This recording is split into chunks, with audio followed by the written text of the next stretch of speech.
Vale, ¿se me oye? ¿Sí? Vale, vamos a seguir con la siguiente charla de la mañana. Tenemos ahora a Vicent Sánchez. Él es especialista y experto en percepción visual, es desarrollador de aplicaciones web y siempre intenta aplicar todo lo que sabe de ciencias de la visión a la usabilidad y accesibilidad web. Bueno, así que disfrutadlo. Muchas gracias.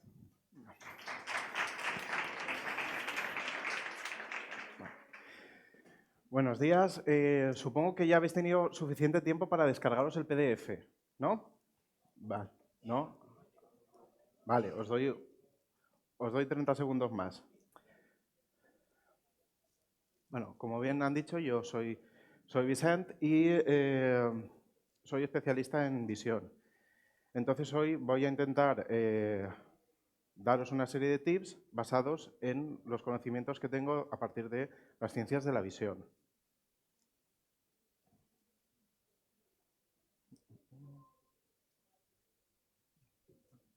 ¿Puedo ya?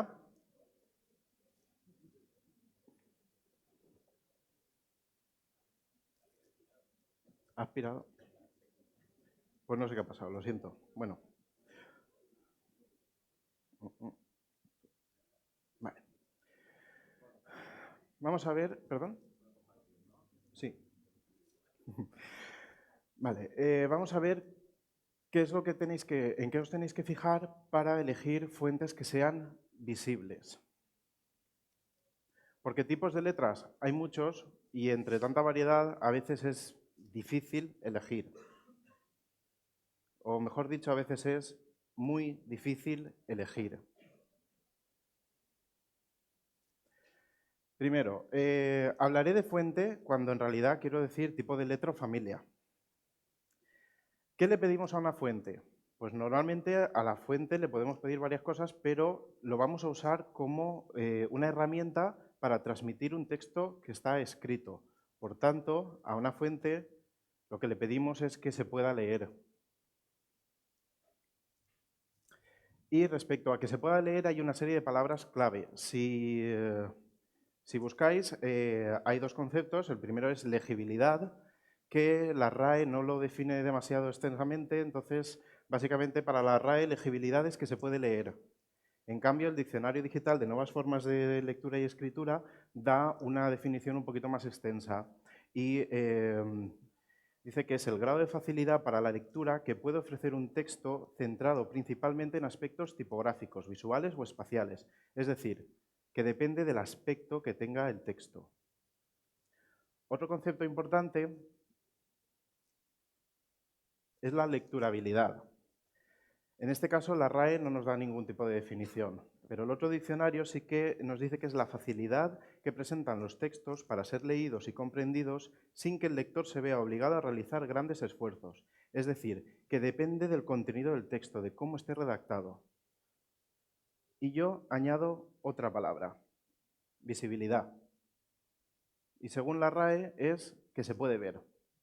Y si se puede ver, se hace con los ojos.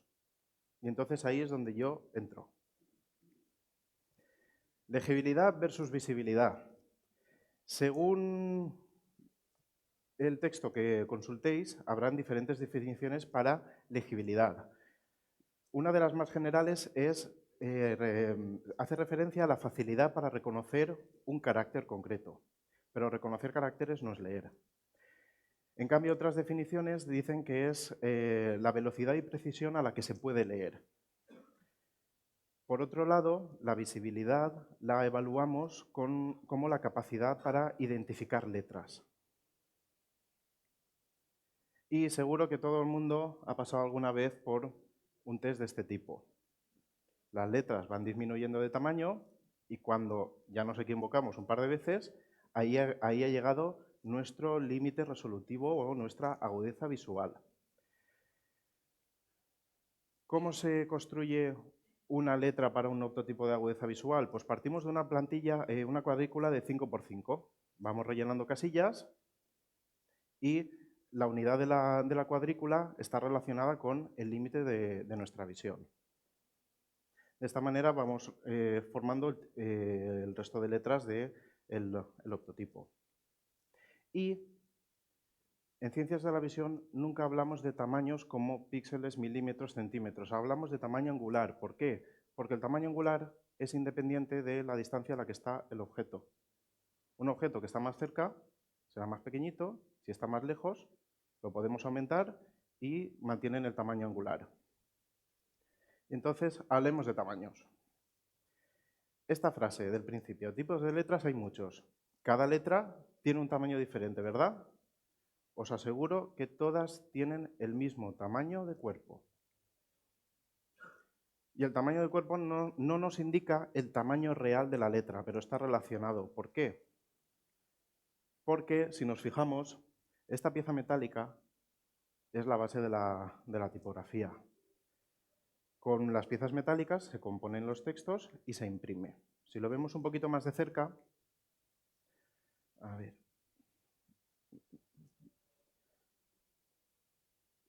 bueno, lo señalo yo. Esta zona que no tiene relieve y esta zona que tampoco tiene relieve forman parte del cuerpo de la letra, pero no se van a imprimir. Es decir, no se van a ver en el papel o en la pantalla. Entonces, por eso el cuerpo está relacionado con el tamaño de la letra, pero no nos indica cuál es el tamaño de la letra. ¿Y qué podemos hacer ahí? Pues tenemos una alternativa que es la altura de X, que básicamente es la altura de todas las letras minúsculas que forman parte de la fuente. Ventajas, que se puede medir. Además, es una unidad que se puede utilizar en el CSS. Y sobre este tamaño, esta distancia, vamos a hacer el cálculo para calcular la agudeza visual. ¿Cómo lo hacemos? Volvemos a dividir la letra en 5 unidades y, como se ve aquí, la E nos sigue dejando la abertura de la E, que es la característica a través de la cual principalmente identificamos la letra, sigue constando de una unidad. El ojo también puede ser importante y después el trazo horizontal en cada diseño tiene un grosor. Por ejemplo, en Arial, para mejorar la visibilidad de la letra, lo que hicieron fue mantener el tamaño del ojo, pero engrosar el trazo horizontal. Se mejora la capacidad de detección de ese rasgo de la letra, pero la apertura se pierde. Tenemos una tercera fuente que se parece mucho a la Arial, pero es un poquito más estrecha y la abertura es bastante más grande. Esta es la Roboto, está diseñada para verse bien en pantallas. Entonces, aunque tengan el mismo tamaño diferentes fuentes, fijaos en las características de cada letra, lo que permite identificar cada letra, porque diferentes diseños pueden mejorar la capacidad de identificar las letras. ¿Y por qué os he hablado de agudeza visual, grados y todo eso? Porque podemos ir a buscar artículos científicos que relacionen velocidad de lectura y tamaño de letra. En este estudio de Legge, que es uno de los principales investigadores sobre lectura y psicofísica, lo que hicieron fue mostrar textos, creo recordar que es Times New Roman, diferentes tamaños, y medían la capacidad de lectura del sujeto. Aquí tenemos la velocidad de lectura en las unidades que sean y este eje nos indica el tamaño de la letra en grados. Más grande, más pequeño. Cuando la letra es muy grande, la velocidad de lectura es baja. A medida que va disminuyendo el tamaño de la letra, la velocidad va aumentando. Y llega un momento en que no hay un pico, sino que a partir de cierto tamaño, la velocidad es constante. Seguimos disminuyendo el tamaño de la letra y de repente la velocidad cae en picado, hasta que ya no podemos leer. Este punto sería la agudeza visual, la capacidad de ver las letras, y aquí el tamaño mínimo que debería de tener una letra en un texto que se tenga que leer. ¿Y cuáles son esos tamaños? Pues 0,2 grados y 2 grados, que a 40 centímetros son 1,4 milímetros y 14 milímetros.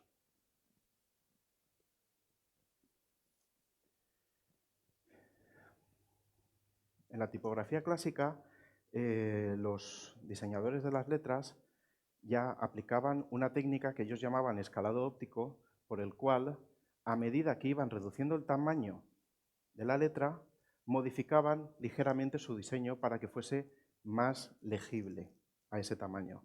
En este ejemplo, esta fuente, en tamaño 48, es estrecha y las letras están más juntas que en el tamaño más pequeño. Aquí las letras son más anchas, los trazos son más gruesos y están un poquito separados. Entonces, podemos intuir que la anchura va a ser un parámetro importante. En general, en las fuentes digitales no se produce escalado óptico, porque es un cálculo vectorial, entonces la forma intenta ser lo más constante posible y ya después depende de la resolución de la pantalla del dispositivo, se muestra de una manera u otra. Hay diferentes estudios, no los voy a citar, que determinan que las fuentes condensadas son menos legibles, este tipo de letra. Las fuentes de ancho variable, que son las estándar, se leen mejor en tamaños grandes. Y, por otro lado, las de ancho fijo funcionan bastante mejor en tamaños pequeños y bastante pequeños. Y otra característica importante de una letra es su peso. Por ejemplo, esta fuente de Google Fonts está en 9 pesos distintos. Hay mucha diferencia entre el peso más pequeño y el peso más grande. Hay diferencia respecto a diseño también. Pero la W3C, que es quien controla los estándares de la web, define de una forma un poquito arbitraria hasta 18 pesos diferentes. Hay demasiada variabilidad y que no queda muy claro, porque 400, normal, vale. 375, text. ¿Qué me están diciendo con eso? No tengo ni idea. En general usamos 400 normal y para negrita 600. Y aquí tenemos un ejemplo de dos letras diferentes, dos fuentes diferentes, todos los pesos posibles.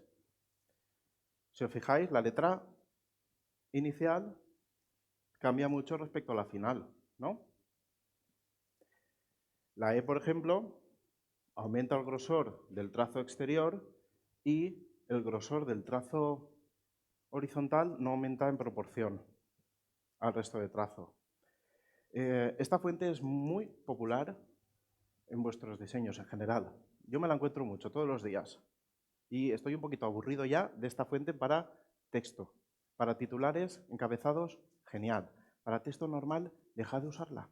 La popis, por favor. ¿Vale? Porque la apertura de la E no es muy grande, no es muy legible. ¿Vale? En esta otra fuente lo que vemos es que a medida que va aumentando el grosor del trazo exterior, aumenta también el grosor de este detalle de la C y en los pesos más grandes, para que uno no se coma al otro, hacen una modificación del diseño. ¿Vale?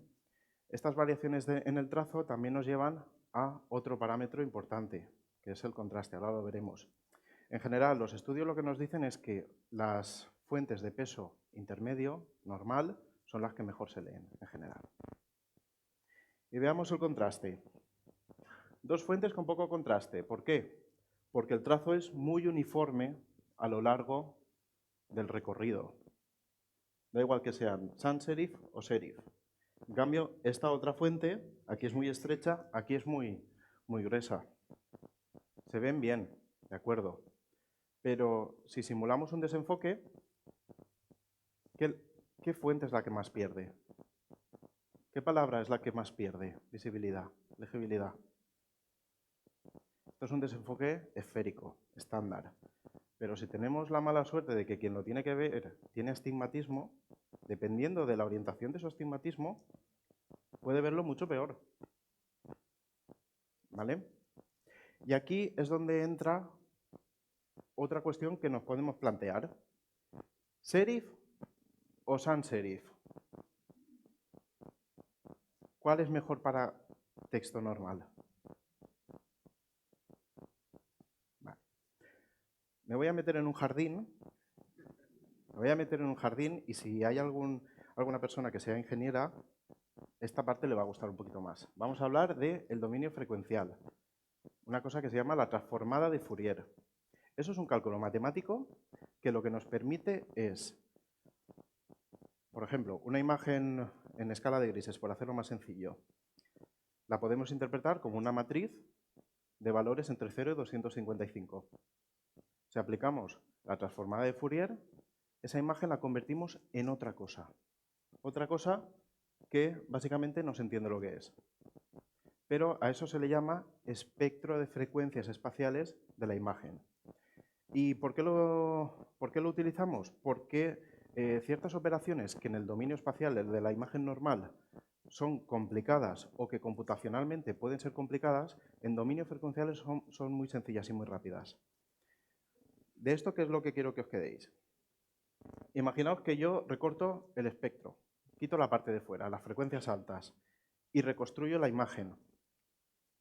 Sale la imagen ligeramente borrosa. Es decir, las frecuencias altas llevan la información de bordes y detalles. Fijaos que en el colgantito ya no se puede leer el texto. Ese texto era información que viene en las frecuencias altas. Si recorto más y me quedo con las frecuencias más bajas, la imagen muy borrosa. No se sabe si soy yo o es el exceomo de Borja. Si nos quedamos a un punto intermedio, pues la imagen se ve borrosa, pero no se ve bien. Una cosa rara. Las líneas de la pared ya se empiezan a ver, pero los rasgos de mi cara no se ven. ¿Vale? Es decir, cada tamaño, cada parte de la imagen que tenga un tamaño tendrá una representación diferente en el espectro de frecuencias. Y esto lo podemos aplicar también a las letras. Times New Roman, Arial. La parte de la derecha son las frecuencias más altas. Las letras se identifican perfectamente. A medida que nos desplazamos hacia la izquierda, se van degradando. Fijaos que el detalle de la C, en las frecuencias, en las dos últimas letras, no se ve bien, y la parte inferior del trazo, que es puntiaguda, se pierde en las frecuencias más bajas. En cambio, la Arial se identifica bastante bien en todas las bandas de frecuencias que hemos simulado. Entonces, ¿qué tipo de letra es adecuado para un uso o para otro? Pues he intentado hacer este ejemplo, que no sé si se verá demasiado bien, pero en la parte grande, ¿qué veis? Un 2. Vale. Arriba a la derecha, ¿qué veis? Y abajo a la derecha es la misma imagen reescalada. ¿Qué nos dice este ejemplo? Que para tamaños grandes, el sistema visual lo que utiliza es la información de frecuencias elevadas, de detalles, de bordes. Y para tamaños más pequeños, utiliza la información de bulto. Por tanto, según el tamaño del texto, bueno, aquí tenéis un ejemplo de las 3 letras por separado para que no os creáis que os he engañado. Por tanto, para letras grandes, como nos fijamos en información de borde y de detalles, podemos usar cualquier fuente, tal cual. No hay una que sea mejor que otra, la que más os guste. Hola, la H se ve mejor en grande que en pequeño. Perdemos los detalles de esa fuente.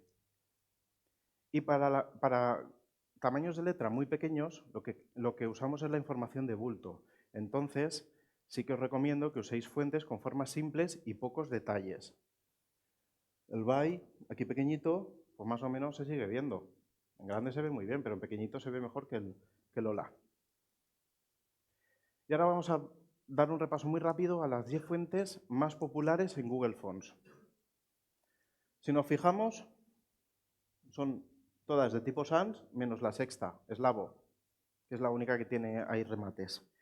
Y si nos fijamos, la 4 y la 5 son un poquito más estrechas, son condensed. ¿Qué he hecho con esto? Tendréis las diapos, no os preocupéis.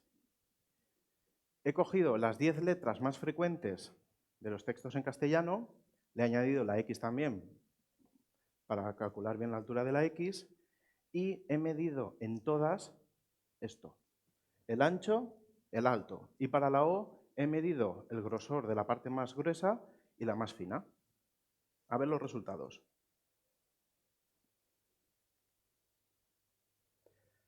En la proporción altura-anchura, que nos dice si la letra es más ancha o más alta, todas son más altas que anchas. De media, ¿vale? Una en concreto, la Oswald, es la que se nota más que es más alta que ancha. Y por contra, la Montserrat es la que tiende a ser un poquito más cuadrada. Si nos fijamos, las tres fuentes más populares tienen una proporción altura-anchura intermedia entre estas dos. Por algo será. Y después, la proporción de la altura física del carácter con el tamaño del cuerpo seleccionado, que vemos que la Oswald sigue siendo la que tiene una proporción más alta, mientras que Slavo y Short Sans Pro son un poquito más pequeñitas. Otra vez vuelve a suceder que las tres más populares tienen una proporción intermedia. Y respecto al contraste, ¿qué vuelve a pasar? Que la Oswald es la más contrastada y en este caso Railway y PT Sans son las que tienen menos contraste. Y otra vez, las tres fuentes más populares presentan un contraste intermedio. Así que, conclusiones. Usad la fuente que queráis, la que más encaje con vuestro diseño. Pero tened en cuenta algo. Si es texto para leer, que el tamaño de la letra sea un poquito mayor de 1,4 y hasta 14 milímetros. Y si puede ser, usad un peso medio. Para texto pequeño, recordad, el ancho fijo es un poquito mejor. Para texto grande, ancho variable. Para texto pequeño, fuentes simples, con una altura de X elevada, aperturas grandes y caracteres diferenciables. Un truquito que aprendí de Ana Cirujano. Escribid el 1, la I mayúscula y la L. Y eso os dará una orientación de cómo está diseñada la fuente. Si no se diferencia bien, mal. En cambio, para textos más grandes, podéis usar la fuente más simple, más compleja, da igual. Textos pequeños, contraste entre poco y moderado. Y para textos más grandes, el que queráis. Textos más grandes siempre vais a tener mucha más libertad. Y de las fuentes más populares, que siempre va a ser una buena idea para inspirarnos y para saber cuáles son las tendencias, fijaos que 9 son de tipo Sans, 2 son condensadas, todas son más altas que anchas y el contraste de todas es más bien moderado. Y hasta aquí la charla. Muchísimas gracias por vuestra paciencia.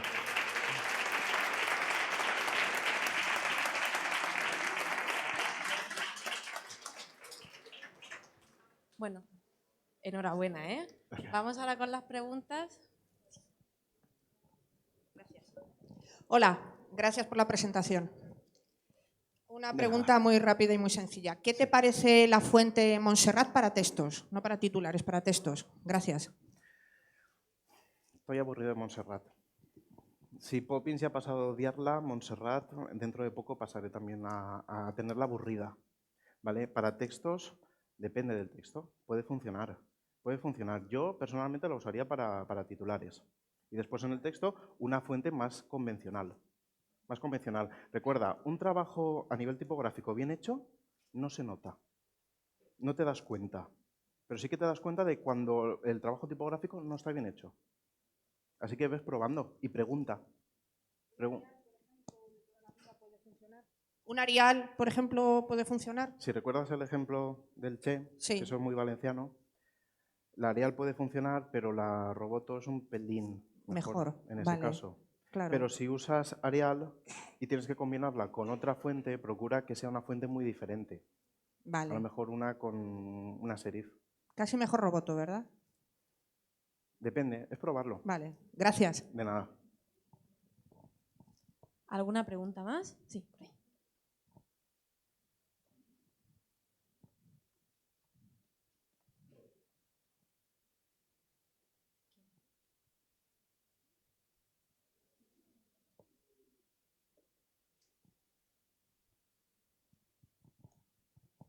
Hola, ¿qué tal? De valenciano a valenciano.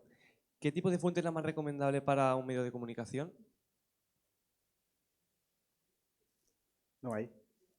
Exactamente igual que en otros Simplemente que blogs. sea una fuente que sea legible. Ujú. Que sea legible, no te puedo decir este tipo. A ver, sí que es verdad que, por ejemplo, las fuentes parecidas a la Times son las más frecuentes en prensa escrita, pero no te puedo decir un nombre. Es probadlo. Yo de tipografía a nivel de diseño, yo ahí no me meto. Yo vengo a daros una información que viene de la parte de ciencia. Entonces, al final el resumen era, usad la fuente que queráis. Simplemente fijaos en estos detallitos para seleccionar mejor la fuente para unos usos u otros. Gracias. ¿Alguna pregunta más? ¿No? Bueno, pues muchas gracias, Vicente, y muchas gracias a todos.